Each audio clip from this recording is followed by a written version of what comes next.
Introduction to Security Policy. In this video, we are going to see about Introduction to Security Policy. Policy defines how security should be implemented.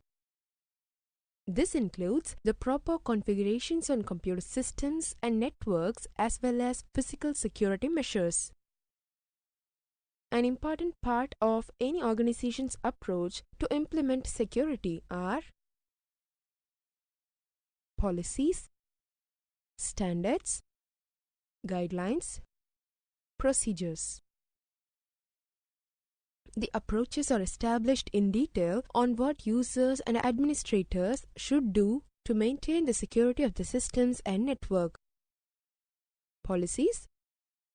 Policies are high-level, broad statements of what the organization wants to accomplish. They are made by management when laying out the organization's position on some issue. Standards. Standards are mandatory elements regarding the implementation of a policy. They are accepted specifications providing specific details on how a policy is to be enforced. Guidelines. Guidelines are recommendations relating to a policy. Procedures.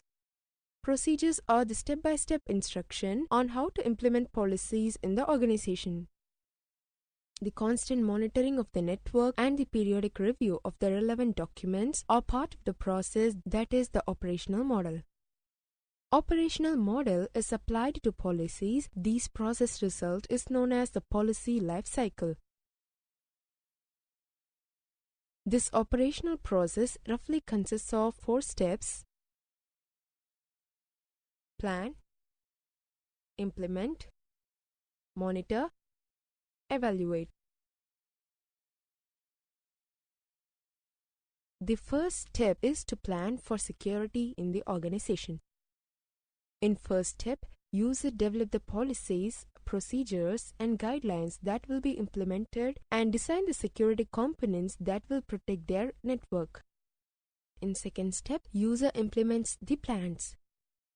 In third step, user monitors to ensure that both hardware and software as well as the policies, procedures, and guidelines are effective in securing their systems. In final step, user evaluates the effectiveness of the security measure. After evaluating their security posture, user need to begin again with step 1 to continue their cyclic process. Security policy. The security policy defines the technical requirement for security on computer systems and network equipments. It defines how a system or network administrator should configure a system with regard to security. The audit section of the security policy should define the types of events to be audited on all systems. Normally, security policies require the following events to be audited: logins, logouts, failed access to files or system objects, remote access that is successful or failed, privileged actions, those performed by administrators, both success and failures.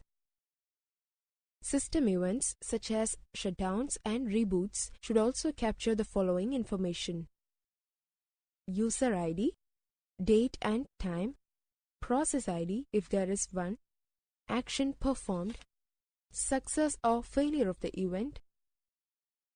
The security policy should specify how long the audit records should be kept, how they should be stored. The security policy should define the type of security device to be used on such connection. Most often, a firewall is the appropriate device. The security policy should specify where security programs that look for malicious code, such as viruses, rootkits, backdoors, ought to be placed. Appropriate locations include file servers, desktop systems, and electronic mail servers. The policy also requires updates of the signatures for such security programs on a periodic basis, such as monthly basis. Best practices in security policy. In this animation, we are going to learn about best practices in security policy.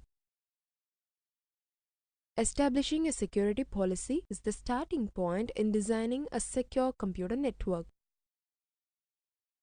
It is essential that a set of minimum security requirements to be gathered, formalized, and included as the basis of their security policy.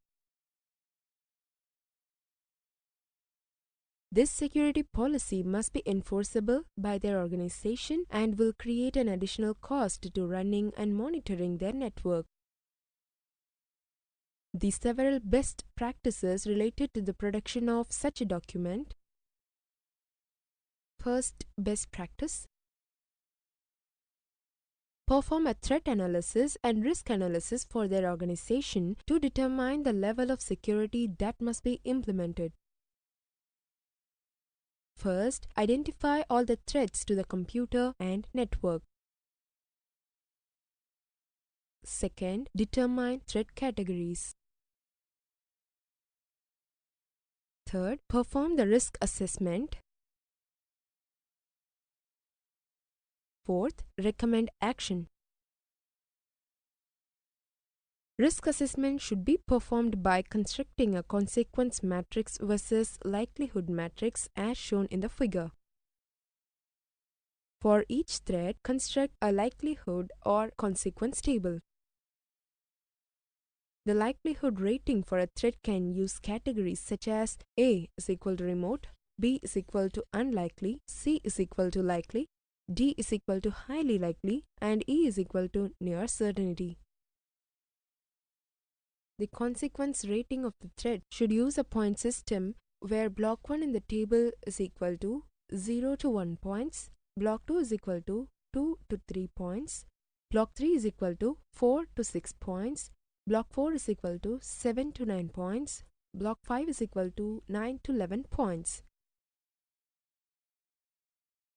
Points are assigned based upon their subjective assessment of a compromise in security as an impact on functioning of their organization and data compromise.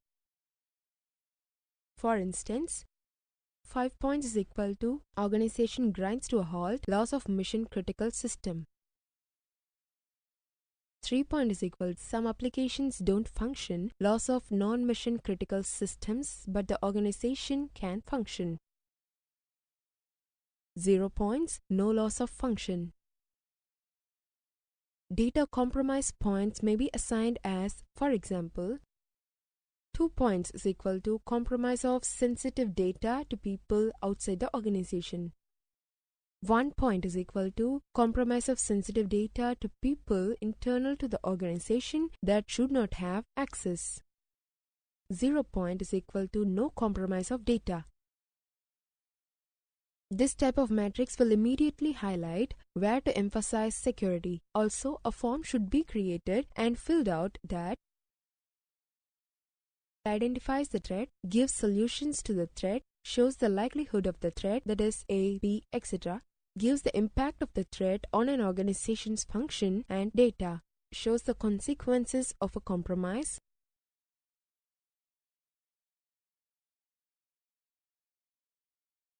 Second best practice: define a security policy for the entire site and use it as a guide for the network security architecture.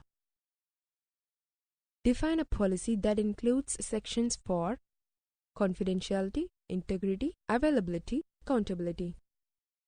Confidentiality: the system must ensure the confidentiality of sensitive information by controlling access to information, services, and equipment. Only personnel who have the proper authorization and need to know can have access to systems and data. The system must include features and procedures to enforce access control policies for all information, services, and equipment comprising the system. Integrity: the system must maintain the integrity, that is, absence of unauthorized and undetected modification of information and software while these are processed, stored, and transferred across a network or publicly accessible transmission media. Each file or data collection in the system must have an identifiable source throughout its life cycle. Also, the system must ensure the integrity of its mission-critical equipment. Automated and/or manual safeguards must be used to detect and prevent inadvertent or malicious destruction or modification of data. Availability. The system must protect against denial of service threats. Protection must be proportionate to the operational value of the services and the information provided. This protection must include protection against environment threats such as loss of power and cooling. Third best practice. Create a plan for implementing their security policy. Once a security policy is established, an implementation plan should be created. Incremental stage infrastructure improvements and new hires, if any, will help management plan for expenses and create a timetable for implementation. The implementation plan should include the following steps. Defining implementation guidelines. These guidelines should specify the personnel to receive security alarms and what action is to be taken. Chains of commands for incident escalation and reporting requirements. Educating staff, customers, etc. about the security policy. Purchasing any needed hardware or software and hiring any needed personnel. Installing and testing equipment or software. Formulate security policy. Now we are going to see about formulating security policy. Guidelines for information security policy. Guidelines helps to provide a list of suggestions on how user can do things better. Guidelines are similar to standards but are more flexible and are not usually mandatory. Comparison between standards, guidelines, and procedures are shown in the following table. Category, characteristics. Standards. Specify the use of specific technologies in a uniform way. Improve efficiency, are usually mandatory. Accomplish consistency and uniformity. Guidelines are similar to standards but more flexible and not usually mandatory. Can be used to define how standards should be developed or to guarantee adherence to general security policies. Include NIST Computer Security Resource Center, NSA Security Configuration Guides, Common Criteria, and others. Procedures are usually required or the lowest level of the policy chain. Provide detailed steps used to perform specific tasks. Provide the steps required to implement the policies, standards, and guidelines, are also known as practices. Security policy roles and responsibilities. In any organization, if senior management such as the CEO that is always ultimately responsible for everything. Typically, senior management only oversees the development of a security policy. The creation and maintenance of a security policy is usually delegated to the people in charge of IT or security operations. Sometimes the senior security or IT management personnel, such as the Chief Security Officer (CSO), the Chief Information Officer (CIO), or the Chief Information Security Officer (CISO), will have the expertise to create the policy. Sometimes they will delegate it, and sometimes it will be a bit of both strategies. But the senior security person is always intimately involved in the development and maintenance of security policy. Guidelines can provide a framework for policy decision making. Everyone else who is involved in the security policy has the duty to abide by it. Many policy statements will include language that refers to a potential loss of employment for violation of the policy. Security awareness. Technical, administrative, and physical controls can all be defeated without the participation of the end-user community. An effective computer security awareness and training program requires proper planning, implementation, maintenance, and periodic evaluation. In general, a computer security awareness and training program should encompass the following 7 steps. Identify program scope, goals, and objectives. Identify training staff. Identify target audiences. Motivate management and employee. Administer the program. Maintain the program. Evaluate the program. Step 1. Identify program scope, goals, and objectives.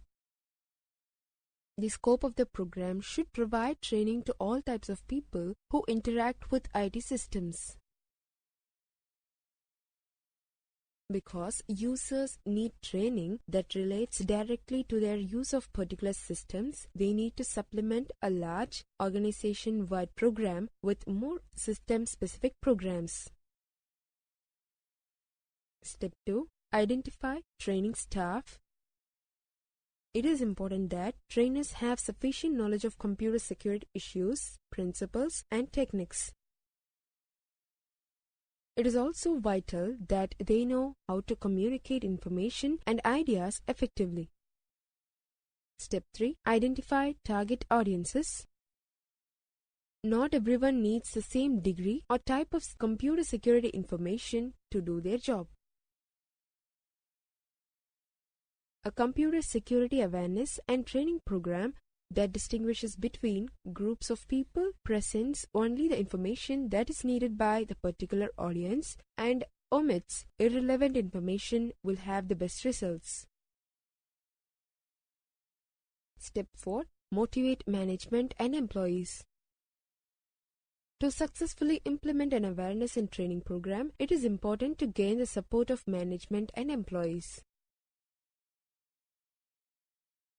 Consider using motivational techniques to show management and employees how their participation in a computer security and awareness program will benefit the organization. Step 5. Administer the program. Several important considerations for administering the program include visibility, selection of appropriate training methods, topics, and materials and presentation techniques. Step 6. Maintain the program. Users should make an effort to keep abreast of changes in computer technology and security requirements.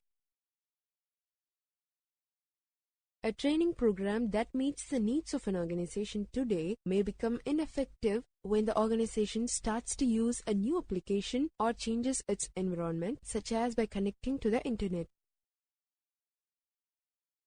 Step 7. Evaluate the program. An evaluation should attempt to ascertain how much information is retained, to what extent computer security procedures are being followed, and the general attitudes toward computer security. A successful IT security program consists of the following: developing IT security policy that reflects business needs tempered by known risks, informing users of their IT security responsibilities as documented in agency security policy and procedures, establishing processes for monitoring and reviewing the program. Users should focus security awareness and training on the entire population of the organization. An awareness program should begin with an effort that user can deploy and implement in various ways and be aimed at all levels of the organization, including senior and executive managers. The effectiveness of this effort usually determines the effectiveness of the awareness and training program and how successful the IT security program will be. Issues in security policy implementation. In this animation, we are going to learn about issues in security policy implementation. There are many serious problems preventing information security policies from being implemented, even though these policies may have been written with the best of intentions.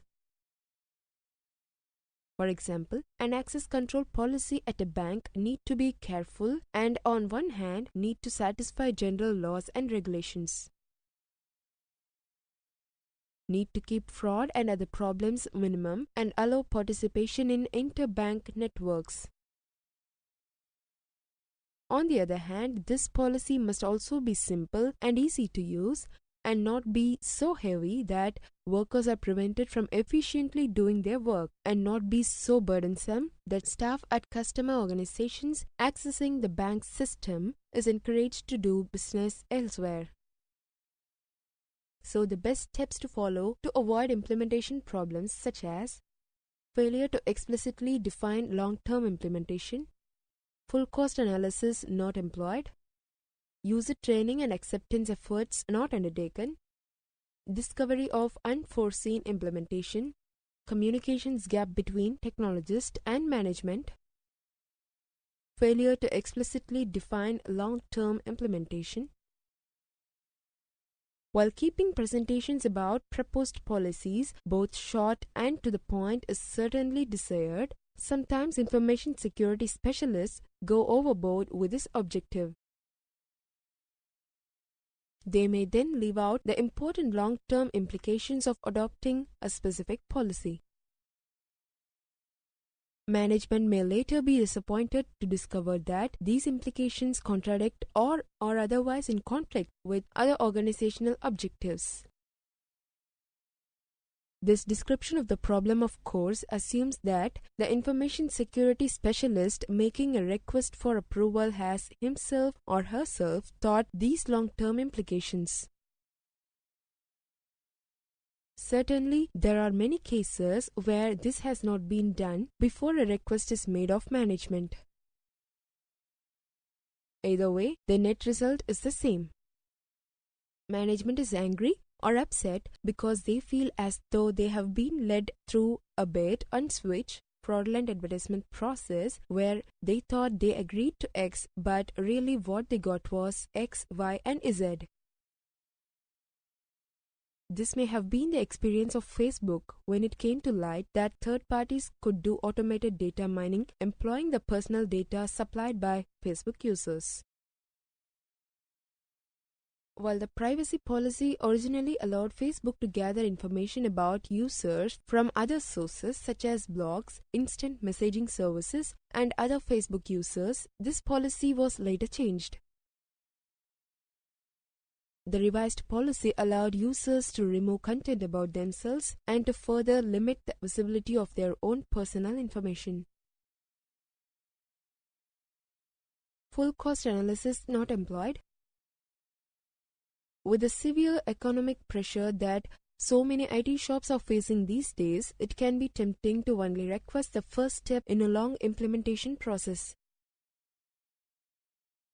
For example, next year's budget proposal in support of a newly adopted policy may request only the purchase of new security software and training for operations staff to use that same software.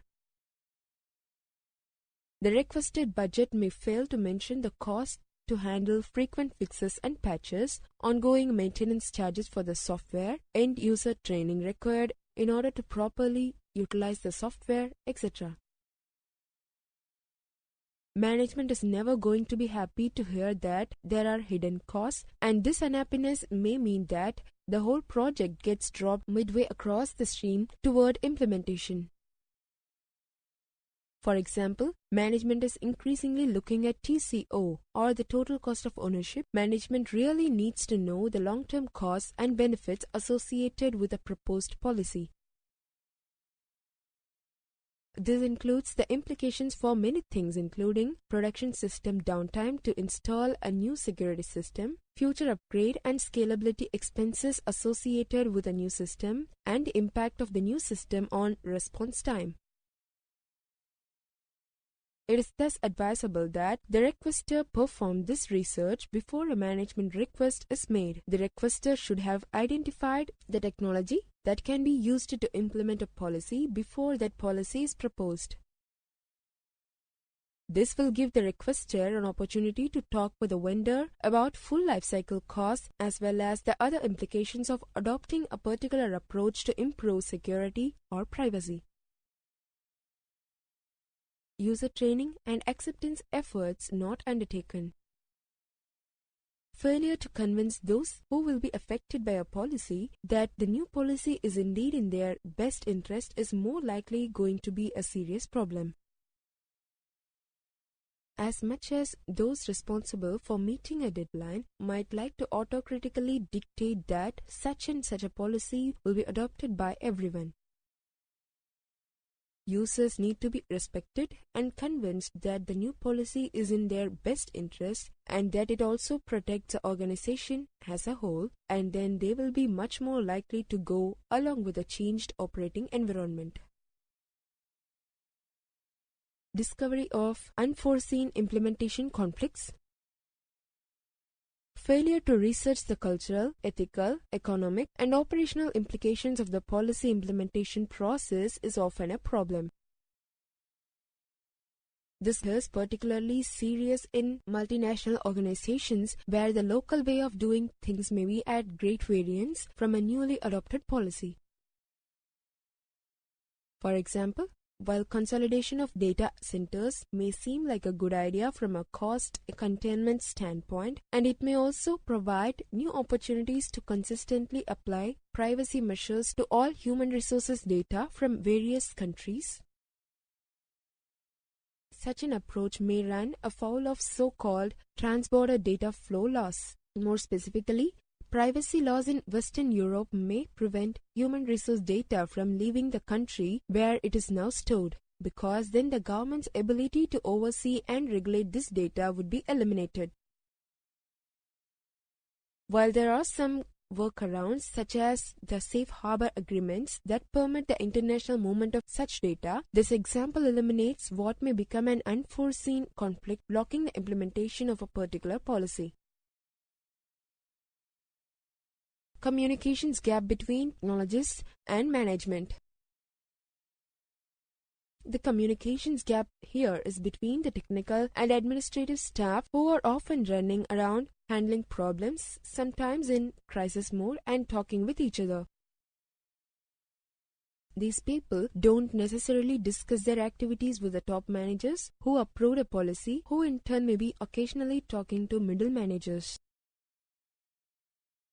This gap in internal communications can be especially problematic if the Chief Information Security Officer, the Chief Privacy Officer, or some other middle manager who ordinarily would be expected to act as a bridge is non-technical in his or her orientation.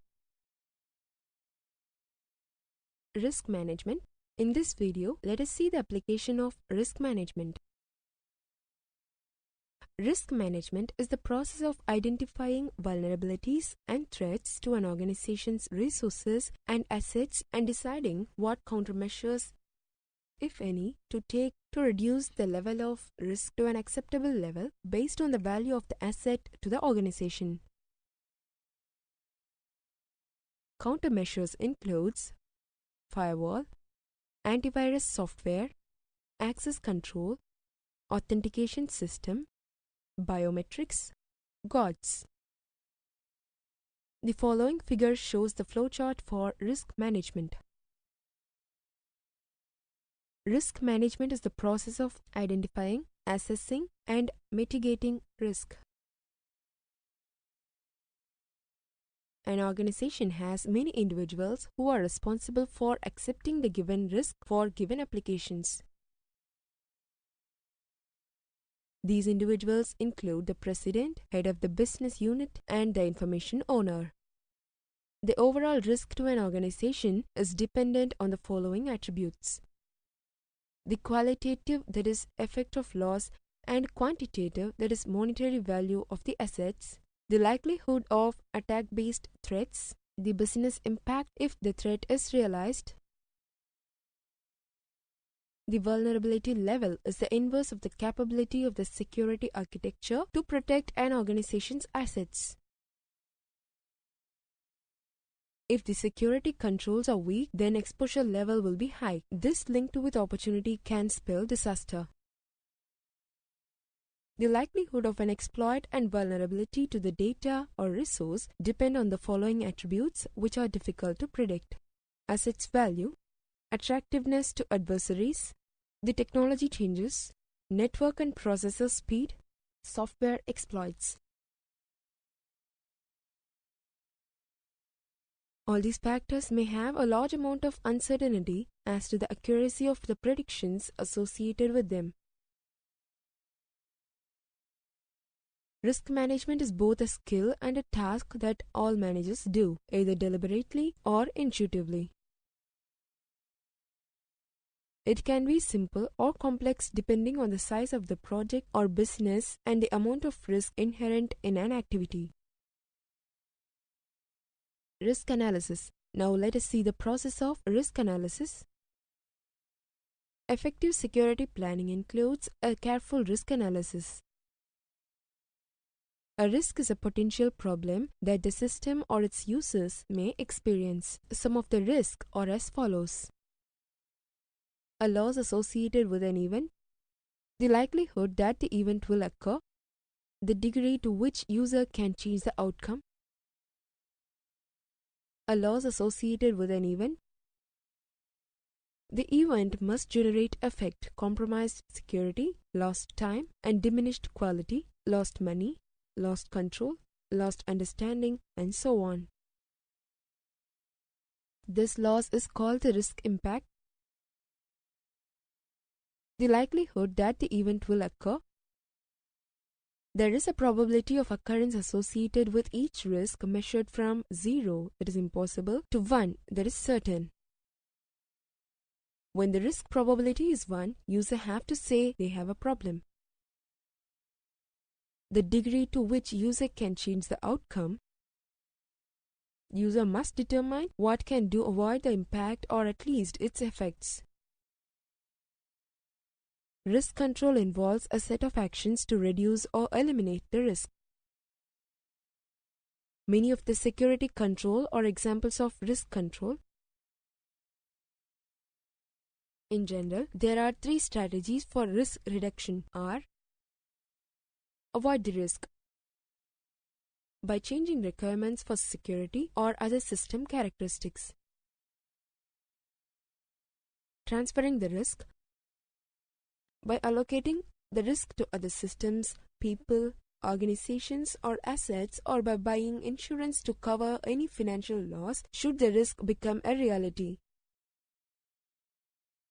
Assuming the risk by accepting and controlling it will avail resources and preparing to deal with the loss if it occurs. Thus, costs are associated not only with the risk potential impact but also with reducing it. Risk leverage is the difference in risk exposure divided by the cost of reducing the risk. In other words, risk leverage is risk exposure before reduction minus risk exposure after reduction, the whole divided by cost of risk reduction. If the leverage value of a proposed action is not high enough, then user need to look for alternative but less costly actions or more effective reduction techniques. Risk analysis is the process of examining a system and its operational context to determine possible exposures and the potential harm they can cause. Thus, the first step in a risk analysis is to identify and list all exposures in the computing system of interest. By following well-defined steps, user can analyze their security risks in computing systems, identify assets, determine vulnerabilities, estimate likelihood of exploitation, compute expected annual loss, survey applicable controls and their costs, project annual savings of control. Different organizations take slightly different approaches, but the basic activities are still the same. For example, Army used its Operation Security Guidelines during the war. The guidelines involves 5 steps. Identify the critical information to be protected, analyze the threats, analyze the vulnerabilities, assess the risk, Apply countermeasures. The steps are similar, but their details are always tailored to the particular situation at hand. For this reason, it is useful to use someone else's risk analysis process as a framework, but it is important to change it to match their own situation. Risk assessment. In this video, we are going to see about risk assessment. Risk assessment is an objective analysis of the effectiveness of the current security controls that protect an organization's assets and a determination of the probability of losses to those assets. Risk assessment comprises the following steps: project definition, project preparation, data gathering, administrative data gathering, technical data gathering, physical data gathering, risk analysis, risk mitigation, risk reporting and resolution.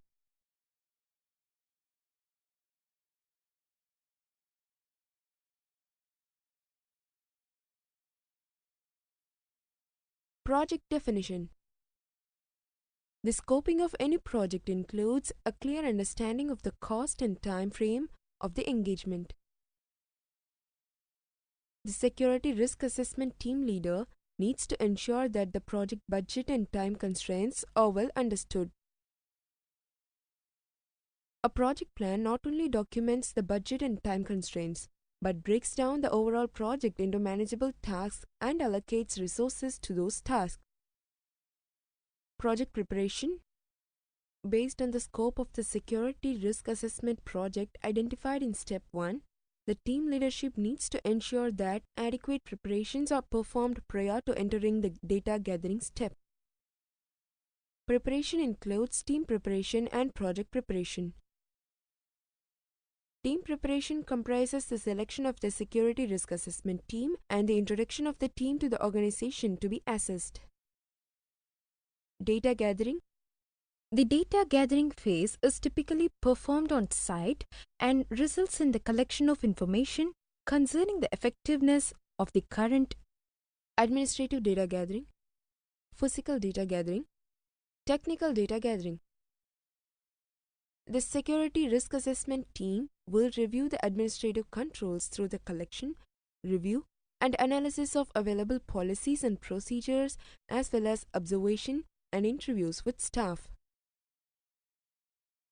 The physical security controls will be assessed through techniques such as observation, testing, and analysis. The technical security controls will be reviewed through technical analysis, testing, and review of logs. Risk analysis. The risk analysis phase involves a review of the data gathering and an analysis of the resulting risk to the organization. During this phase, the security risk assessment team must determine asset values, system criticality, likely threats, and the existence of vulnerabilities based on the data gathered. Several elements of the risk analysis phase are considered key concepts with security risk assessments. These include assets, threats, vulnerabilities, security risk. Assets. Assets are the items considered valuable by the organization. Assets are an important element of a security risk assessment for several reasons. First reason is the enumeration of assets helps to scope the security risk assessment. Second, the valuation of assets helps to determine the countermeasures employed. A countermeasure is simply a control, that is activity, technique or technology, that reduces the possible loss to an organization's assets. The following table shows the key concepts of asset valuation and countermeasure summary. Key concepts. Definition. Assets. Resources, data, or other item of value to the organization. Assets enumeration. A listing or grouping of assets under assessment. Assets enumeration helps to scope the information security assessment. Asset valuation. The placement of a relative or dollar value on each asset. Asset valuation is useful in determining potential loss and countermeasure selection. Threat agents and threats. Threats and threat agents are inextricably linked in that it is the threat agent that causes a threat to happen. A threat agent is the entity that may cause a threat to happen. The threat agents and threats are important elements of the information security risk assessment because it helps to determine the scope of the vulnerability of the system being assessed. A list of possible threat agents is provided below for illustrative purposes. Nature, employees, malicious hackers, industrial spies, foreign government spies. A threat is an undesired event that may result in the loss, disclosure, or damage to an organizational asset. A partial list of threats is given below.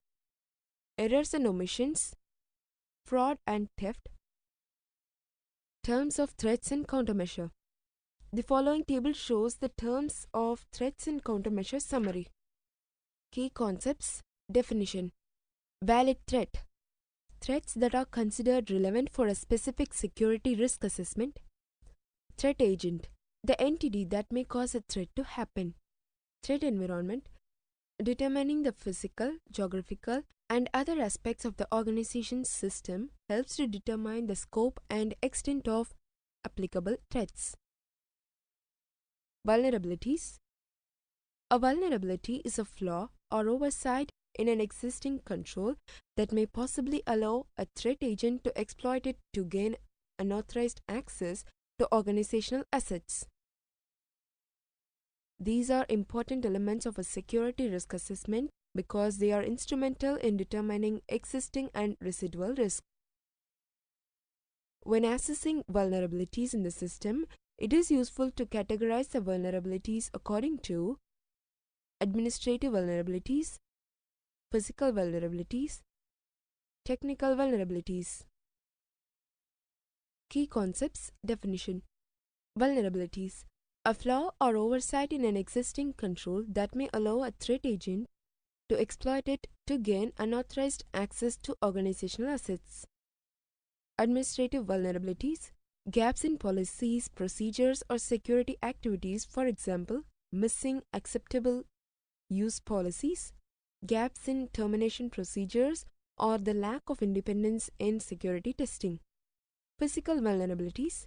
Gaps in physical, geographical, personnel, or utility provisioning controls, examples, holes in the fence line, location in a flight path, lack of background checks for sensitive positions, and lack of redundant power supplies. Technical vulnerabilities. Gaps in the logical control in the organization's systems, example, misconfigured routers, backdoors in programs, and weak passwords. Let us see another process of risk mitigation and risk reporting and resolution in next video. Risk assessment. In this video, we are going to see about risk mitigation and risk reporting and resolution. Risk mitigation. Based on the risk defined in the risk analysis step, the team must develop recommendations for safeguards to reduce the identified risk to an acceptable level. Several elements of the risk mitigation step are considered key concepts with security risk assessments. These include safeguards, residual risk. Safeguards. A safeguard may prevent, detect, or minimize the potential loss to an organization's assets. For this reason, safeguards are generally characterized as preventive, detective, or corrective measures. Key concepts, definition. Preventive. Control designed to deter undesirable events from happening. Example, access controls, door locks, and security training. Detection. Control that identify conditions that indicate that an undesirable event has happened. Examples, audit logs, security testing and intrusion detection system. Corrective controls designed to correct damage caused by undesirable events. Examples: security guards, termination policies, and file recovery. Security risk. Security risk remains after implementation of recommended safeguards. Residual security risk is an important element of information security risk assessments for several reasons. First and foremost, residual risk is a security risk that the organization will inherit when safeguards are implemented. Second, the security professional and the organization's management must clearly understand that there is no such thing as 100% security or 0% residual security risk. Even if the organization implements every one of the information security professionals' recommendations, the organization still has some residual security risk to its assets. Risk reporting and resolution. The final phase of a security risk assessment is the risk reporting and resolution phase. The final risk assessment report should provide clear information for the executive, management, and technical personnel. The following table shows the explanation of key terms of risk summary, key concepts, definition. Risk resolution. The decision by senior management of how to resolve the risk presented to them. Risk reduction. The reduction of risk to the organization to an acceptable level through the adoption of additional security controls or improvement of existing control. Risk acceptance. The deliberate decision by senior management to accept an identified risk based on the business objectives of the organization. Risk transference. The contractual transfer of risk to another organization through outsourcing or insurance. Identification of assets. In this video, we are going to learn about identification of assets. There are many assets within an organization that have value. Risk managers, in order to perform their duties properly, need to identify those assets that are critical to the organization. The identification of various assets to an organization or person is the first step in the risk analysis process. Its purpose in identifying the various assets and loss impacts in threefold. Determine critical assets requiring protection. Identify undesirable events and expected impacts. Value or prioritize assets based on the consequence of their loss. There are several givens when determining assets. Not all assets and activities warrant the same level of protection. Not all assets are important over other items.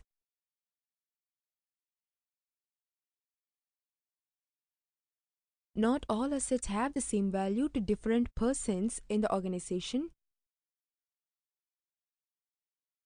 Not all assets are absolutely essential to the organization, its well-being, or to its profitability or survival. Not all assets are ever identified within a larger organization. The cost of reducing risk to an asset must be reasonable in relation to its overall value. The value of assets is not necessarily assessed in dollars. A potential loss impact to an asset may be stated in terms of human lives, organization interest and survival, or national interest, that is political and economic. Assets, no matter what form they take, have value. There are several conditions associated with the value of information. Risk managers should keep these conditions in mind as they go about looking at the different types of assets. The conditions associated with value include exclusive possession. Is the asset only found within this organization? Utility. In order to complete a mission, program, or project, is the asset so critical that completion or success would not be obtained without it? Assets come in many forms, but they can be categorized into 5 general areas: people, activities and operations, information, facilities, equipment and materials. Sub-areas of people is as follows: people, American citizens, foreign nationals, government personnel, government personnel, government contractors, commercial contractors or vendors, military personnel, dependents, visitors.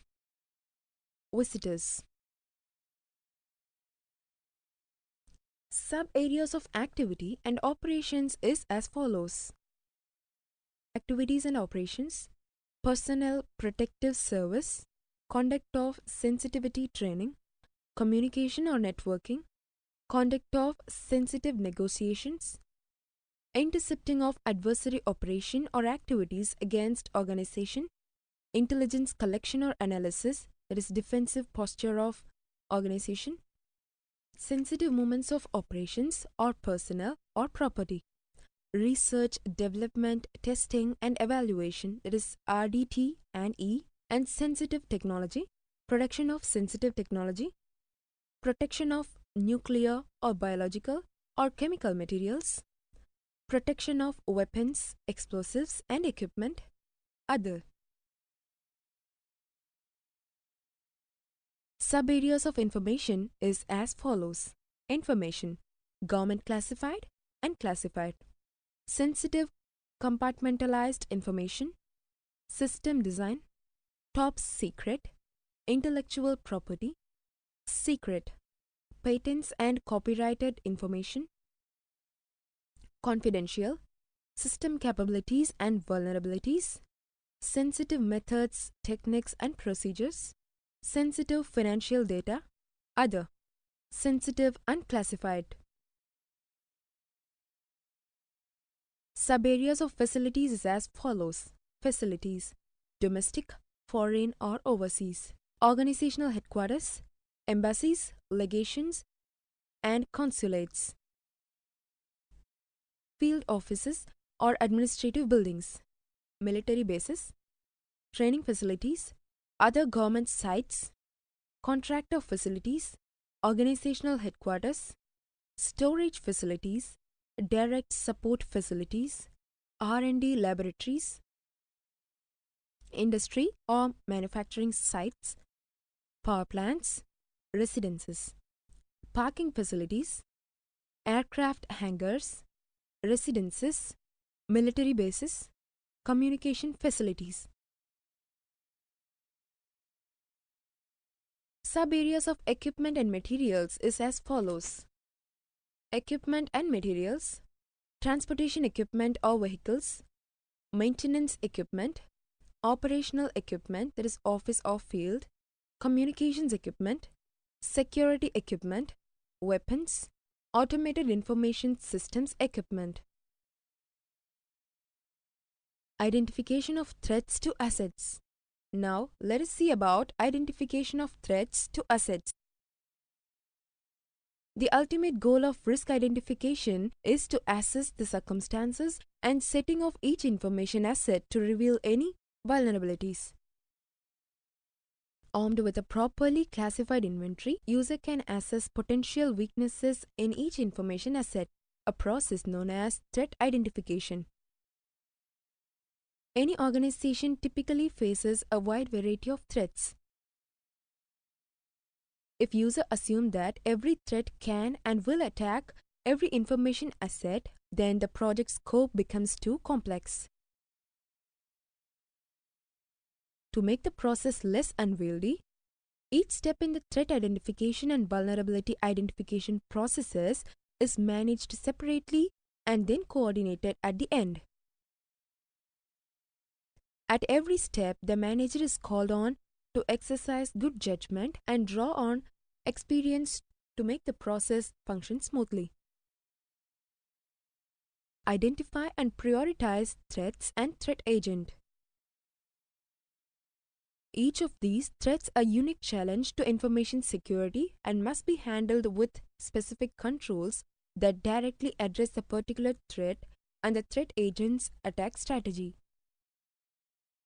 Before threats can be assessed in the risk identification process, however, each threat must be further examined to determine its potential to affect the targeted information asset. In general, this process is referred to as threat assessment. Posing the following questions can help user to understand the threat and its potential effects on an information.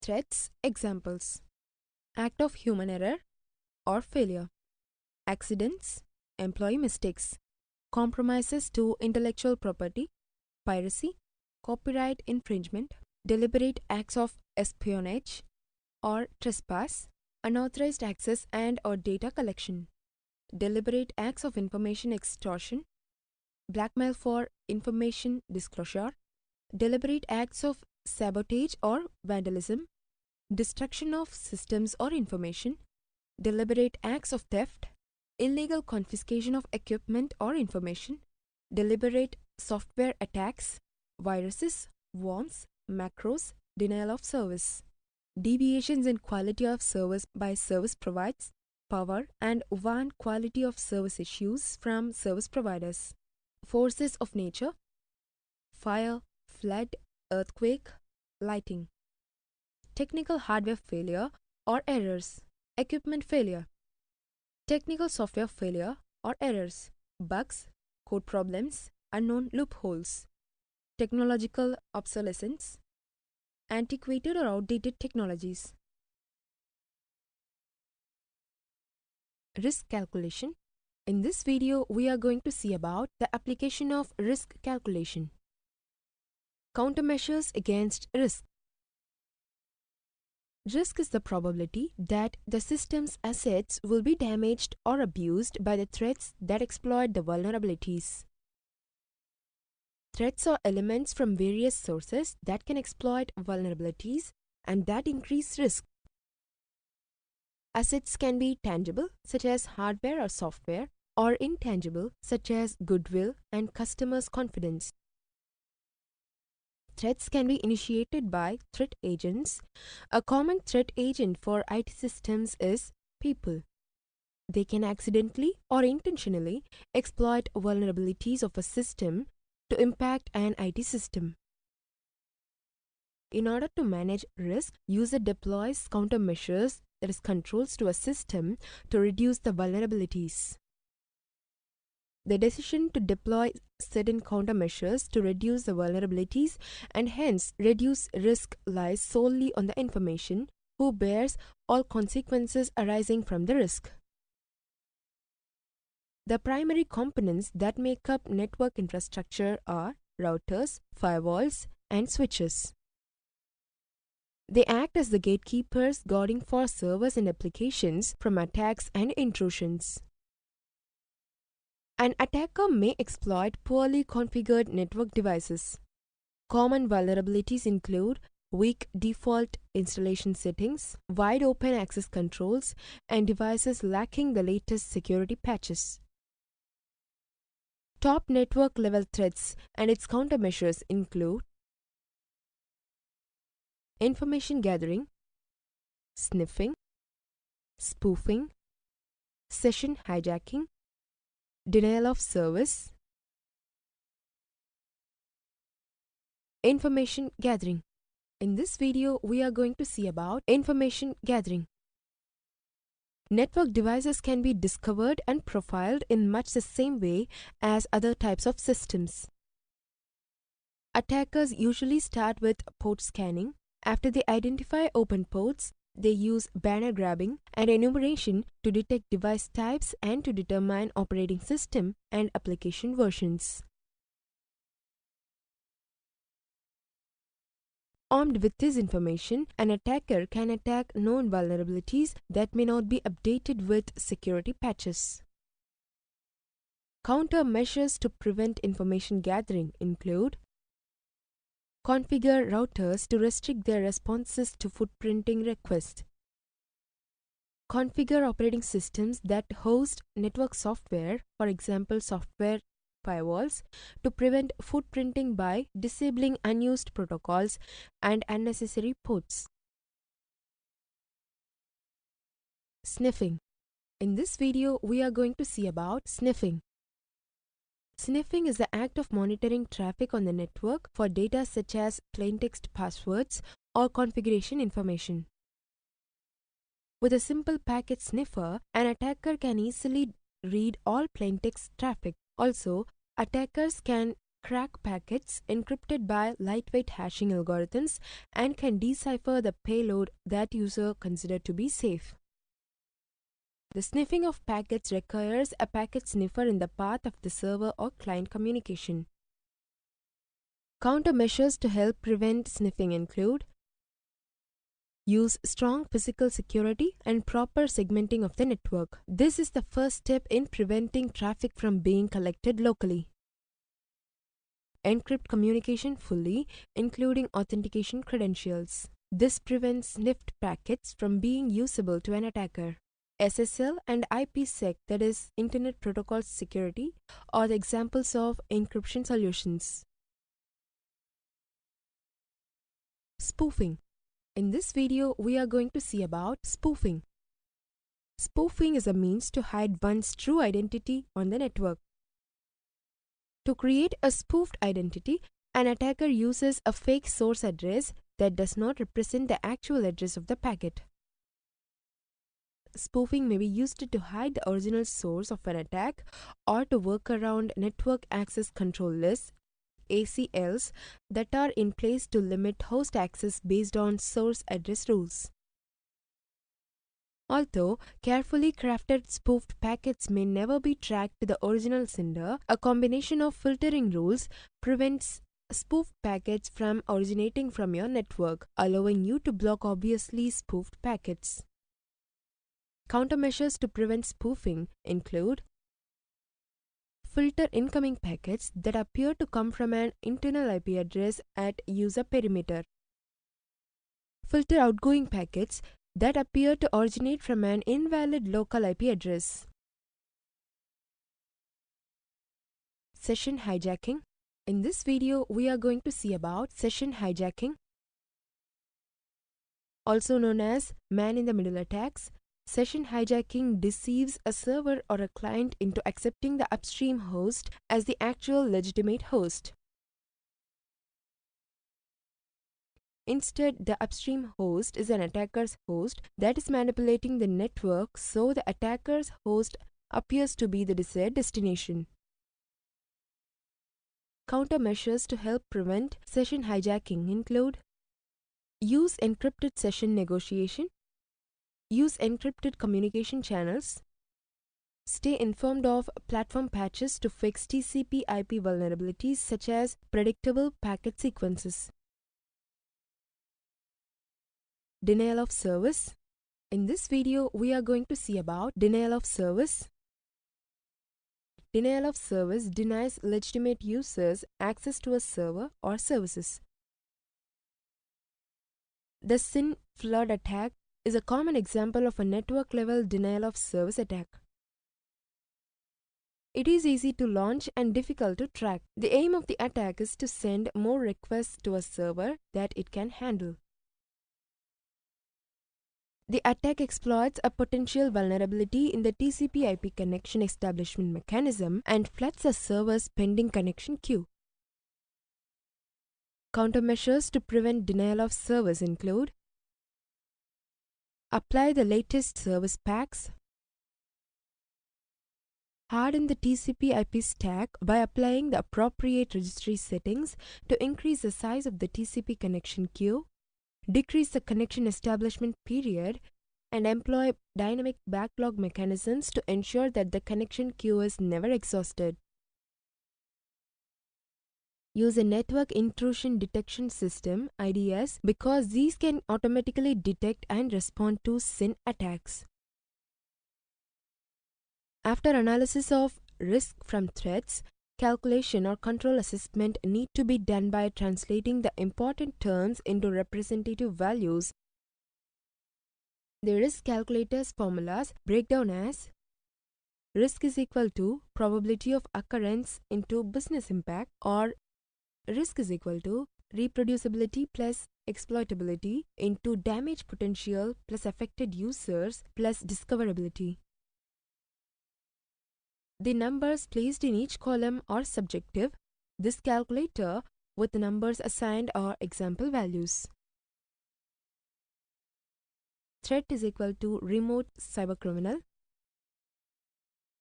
Threat agent or action is equal to remote access to customer payment data using various tools and techniques.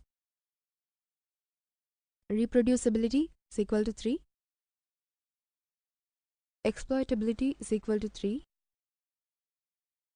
Damage potential is equal to 3. Affected users is equal to 3. Discoverability is equal to 3. Entering some example values in the calculator, this will arrive at the result. What it means: risk score 1 to 18. Low risk, consider accepting this risk. Risk score 19 to 36. Medium risk, potential for moderate damage to business information assets, finances, reputation, employees or customers. Mitigate risk as soon as reasonable given other security challenges. Risk score 37 to 54, which means high risk, potential for serious damage to business's information assets, finances, reputation, employee or customers. Plan to mitigate risk immediately. So far, this provides methods to collect current state risk information and its calculation. Incident handling. Now let us see about the animation of incident handling. Security incident handling is a set of continuous processes governing the activities before, during, and after a security incident occurs. Security incident handling begins with the planning and preparing for the resources and developing proper procedures to be followed, such as the escalation and security incident response procedures. The 6 stages of incident handling are: preparation, identification or detection of incident handling, containment or responding to an incident, eradication or responding to an incident, recovery or recovering from an incident, lessons learned or building an incident response team. Stage 1. Preparation. Preparation activities are concerned with defining how to handle an incident once it has occurred. This stage includes defining roles and responsibilities for managing incidents, defining and testing the procedures for incident handling. In addressing the issue of roles and responsibilities, larger organizations should consider establishing a computer security incident response team. This team will then be responsible for coordinating incident response activities across the organization, such as ensuring that potential incidents are reported, analyzed, and responded to in an appropriate manner. The detailed responsibilities of the team and the associated authority should be clearly documented by using terms of reference or some similar mechanism. Stage 2. Identification or detection of an incident. The identification phase includes a variety of activities including recognition of an incident, understanding and measuring its likely impact, collection and analysis of data, and notifying the appropriate personnel. The identification phase should also evaluate and prioritize alternatives for managing the incident. The main output of the identification phase is a recommended plan of action for containment. User needs to remain calm even in the most stressful situations. Their calm will reflect on others and they will also calm down. The next step is to take their own time and not hurry. If user assess the situation and think a second before they act, it could save their costly mistakes in the end. The third step is to become a good record keeper and take good notes. When an incident occurs, users need to answer who, what, when, where, why, and how. These questions are very important in allowing user to assess the situation accurately. Stage 3. Containment or responding to an incident. Containment activities aim to ensure that the incident in question spreads no further. Examples of containment actions might include taking a server infected with malicious code offline or programming network intrusion detection engines to prevent certain network flows to the outside world. In real-life situations, data collection and analysis continues throughout the containment phase and is used to continually cross-check the action plan for containment. Depending on the nature of the attack and the organization's technical capabilities, ad hoc controls can sometimes gain valuable time to devise a more permanent control strategy. Other containment strategies include the following: disabling compromised user accounts, reconfiguring a firewall to block the problem traffic, temporarily disabling the compromised process or service, taking down the conduit application or server, for example the email server, stopping all computers and networking devices. Stage 4. Eradication or responding to an incident.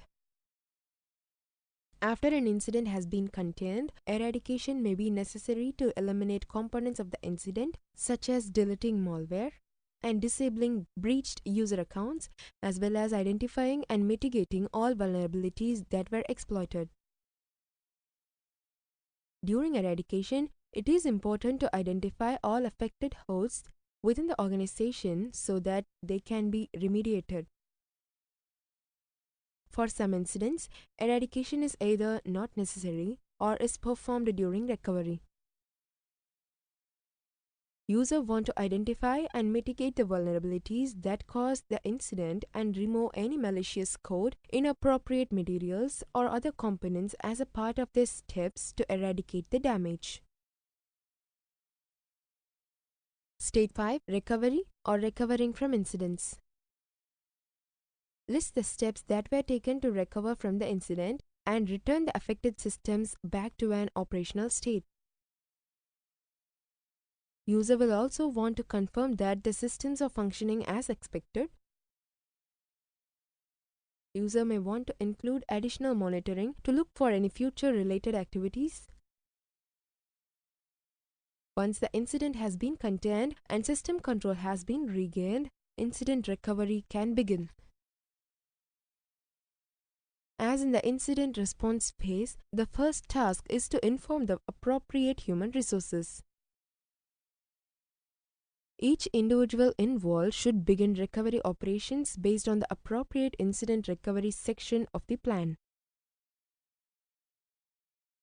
The immediate determination of the scope of the breach of confidentiality, integrity, and availability of information and information assets is called incident damage assessment. Incident damage assessment can take days or weeks depending on the extent of the damage. The damage can range from minor to severe. System logs, intrusion and detection logs, configuration logs, and other documents as well as the documentation from the incident response provide information on the type, scope, and extent of damage. Once the extent of the damage has been determined, the recovery process begins. The process involves the following steps. Identify the vulnerability that allowed the incident to occur and spread. Resolve them. Address the safeguards that failed to stop or limit the incident or were missing from the system in the first place. Install, replace, or upgrade them. Evaluate monitoring capabilities if present. Restore the data from backups. Restore the services and processes in use. Continuously monitor the system. Restore the confidence of the members of the organization's communities of internet. Stage 6. Lesson learned or building an incident response team. After recovery stage, users need to hold their lessons learned meeting after the incident has been taken care of. This stage is completed by the information security officer or other executive originally notified of the incident. As part of the report, it not only includes the reporter's information as described earlier, but also need to note the following items by the formed team. This includes date and time at which the incident occurred and date and time at which the incident was discovered. Type of incident. Type of incident can include, but it is not limited to, inappropriate use, denial of service, unauthorized use, unauthorized access, espionage, probe or scan, fraud or hoax, malicious code, that is worm, virus, other, misuse of system internally, misuse of system externally, theft of data or other. Technical impact can include, but is not limited to, loss or compromise of data, system downtime, damage to systems, other organizations' systems affected, financial loss or other. Current status. Current status can be an ongoing investigation, a pending investigation, or a completed incident investigation. Types of data. This can reference their data classification structure and note what type of data was affected by the incident. Sensitivity of the data. This can be low, medium, high, critical, or unknown based upon predefined levels. Actions. This is a summary of current actions being taken on the incident. Source of the incident. The source of the incident is described, including host names and IP addresses of the identified source. Description of the incident. This includes a description of the incident and how it was detected. User also wants to describe what happened as a part of the incident. These details can be assisted in the eradication process. Resources affected. The resources affected by the incident are listed, including the host name and IP address of the company assets affected. This area should tie into their business continuity and disaster recovery plan to determine the proper recovery plan. After completion of these information, the database assists in producing a formatted report entitled as Security Incident Report.